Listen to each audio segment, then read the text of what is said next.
In June 2023, a chilling report emerged from the war-ravaged region of northern Syria. A group of women, fleeing relentless airstrikes, sought refuge in a crumbling school building. Among them was a 28-year-old widow, her body bearing the scars of an assault by armed fighters who had overrun her village.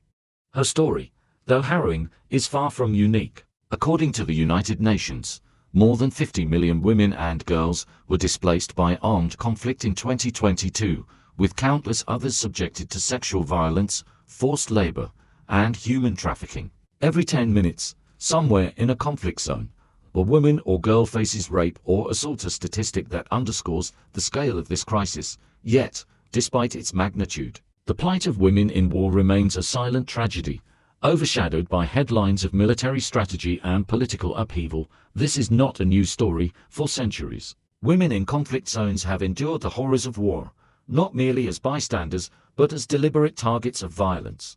Their suffering stems from a toxic blend of historical traditions, cultural norms, and systemic failures that strip them of agency and protection. In many societies, deeply entrenched patriarchal systems have relegated women to subordinate roles, their lives valued less than those of men. When war erupts, these inequalities intensify, transforming women into tools of domination and revenge. This essay examines the complex challenges faced by women in conflict zones, tracing their roots to historical and cultural legacies, analyzing the failures of legal protections, and exploring the societal attitudes that perpetuate their vulnerability. Amid this darkness, however, glimmers of hope emerge through grassroots activism and global advocacy that point toward a future of resilience and justice. The vulnerability of women in conflict zones is not a spontaneous outcome of war. It is a consequence of centuries-old cultural and historical frameworks that diminish their status. In many conflict-affected regions spanning parts of Africa, the Middle East, and South Asia, patriarchal traditions have long dictated that men hold authority over women. This hierarchy is often reinforced by interpretations of religious or tribal codes that confine women to domestic roles and deny them autonomy. For instance, in rural Afghanistan, customary practices like the exchange of women to settle disputes have treated females as commodities, rather than individuals with rights. Such traditions, rooted in history, set the stage for wartime abuses. When conflict breaks out, these cultural norms become weapons.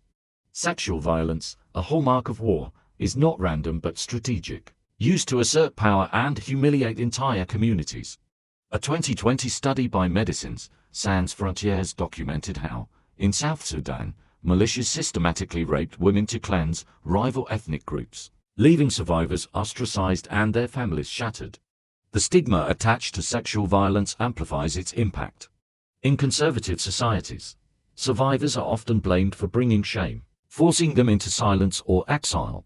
This cultural burden is evident in Iraq, where Yazidi women rescued from ISIS captivity have faced rejection by their own kin, their dishonor deemed irreparable. Economic dependency further entrenches women's vulnerability. In peacetime, many conflict-prone societies deny women access to education and property ownership, leaving them reliant on male relatives. UNESCO reports that in countries like Somalia and Yemen, girls are 3 times more likely than boys to be out of school, a gap widened by war. When male providers are killed or displaced, women are thrust into poverty, with no means to sustain themselves or their children. This desperation makes them prime targets for exploitation, forced into marriages, prostitution, or labor by armed groups promising protection. The interplay of gender with other social divides, such as ethnicity or class, compounds these risks. In Myanmar's Rakhine state, Rohingya women have endured mass rape as part of a genocidal campaign, their minority status marking them as expendable. Similarly, in the Democratic Republic of Congo, women from impoverished rural areas are disproportionately preyed upon by militias, their lack of social standing rendering them invisible to justice systems. These historical and cultural factors, patriarchy, economic exclusion, and intersectional discrimination, form a foundation that war exploits, turning women into casualties of both violence and neglect. The international community has not ignored the crisis. In 2000, the United Nations Security Council passed Resolution 1325, a landmark commitment to protect women in conflict and involve them in peace processes. Subsequent resolutions and treaties, like the Geneva Conventions, have condemned sexual violence as a war crime, promising accountability and support for survivors. Yet, these legal frameworks, while robust on paper, falter in practice, leaving women in conflict zones exposed. One major obstacle is enforcement. In chaotic war zones, national legal systems often collapse, and international bodies lack the reach to intervene effectively. In Syria, for example, despite documented atrocities against women by multiple factions, few perpetrators have faced trial. The International Criminal Court (ICC), tasked with prosecuting war crimes, has secured only a handful of convictions for sexual violence since its inception in 2002. A 2022 report by Amnesty International noted that gathering evidence in conflict zones where witnesses are silenced by fear and infrastructure is destroyed remains a near impossible task. Even where legal systems persist, they often fail women. In Afghanistan, under successive regimes, survivors of sexual violence have been imprisoned for moral crimes like adultery, punished for their own victimization. Corruption and bias within police and judicial ranks exacerbate the problem. Officers may dismiss complaints or demand bribes to investigate. In Nigeria, women abducted by Boko Haram have reported indifference from authorities upon their return, their cases buried under bureaucratic apathy. Reparations, a cornerstone of justice, are equally elusive. The 2016 Colombian peace deal promised compensation for victims of the country's civil war, including thousands of women raped by paramilitary forces. Yet, as of 2023, fewer than 10% have received payments, bogged down by red tape and funding shortages. This gap between policy and reality reflects a broader truth. Legal protections for women in conflict are aspirational, undermined by weak implementation and a lack of political will, beyond legal shortcomings. Societal attitudes in conflict zones perpetuate the cycle of violence against women.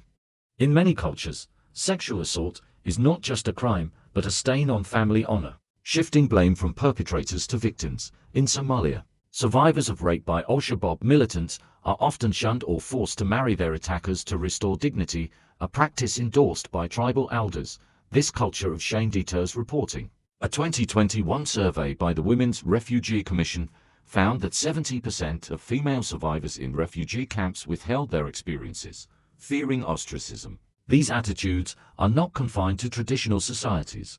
During the Yugoslav wars, Bosnian women who spoke out about mass rapes faced public skepticism, accused of exaggerating for sympathy. Such backlash reflects a broader reluctance to confront gender-based violence, allowing impunity to thrive. In Ukraine, amid the 2022 Russian invasion, early reports of sexual assaults were met with denial by some local leaders, who feared tarnishing their community's image.